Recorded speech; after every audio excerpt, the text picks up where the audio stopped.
ఓం నమ శివాయ శ్రీమాత్రే నమః. మిత్రులకి శ్రీభిలాషులకి అలాగే నన్ను ఇంతగా ఆదరిస్తున్న యూట్యూబ్ ప్రేక్షకులందరికీ కూడా పేరు పేరు ధన్యవాదాలు. మిత్రులారా, మీ అందరికీ పరాదేవత ఎల్లవెల్లా మీతో ఉండి మీ మనోవాంఛ నెరవేర్చాలని మనస్ఫూర్తిగా కోరుకుంటున్నాను. ఈ షార్ట్ వీడియోలో రాసుల వారీగా ఏ మంత్ర జపం చేస్తే లక్ష్మీదేవి యొక్క అనుగ్రహం కలుగుతుందో తెలుసుకుందాం. మనం అష్టమి, చతుర్థి, నవమి, శుక్రవారము, మంగళవారము, పౌర్ణమి, అమావాస్య ఈ తిథుల్లో లక్ష్మీదేవిని పూజించాలి. ఈ తిథుల్లో పూజించిన వారికి సకల కార్యాల్లో విజయం సాధిస్తారు. అలాగే ఈ మాట ఎవరు చెప్పారు? సనత్ కుమారుడు చెప్పారు. అలాగే కొన్ని మూలమంత్రాలు కూడా శక్తి బీజాలు చెప్పడం జరిగింది. నేను ఒక్కొక్క రాశి గురించి చెప్తాను.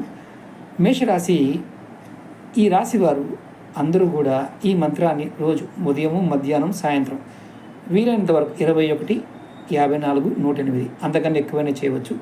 ఈ రాశి వారు కనుక రెగ్యులర్గా చేస్తూ ఉంటే జన్మాంతరాల్లో అమ్మవారి యొక్క అనుగ్రహాన్ని మీరు పొందుతారు.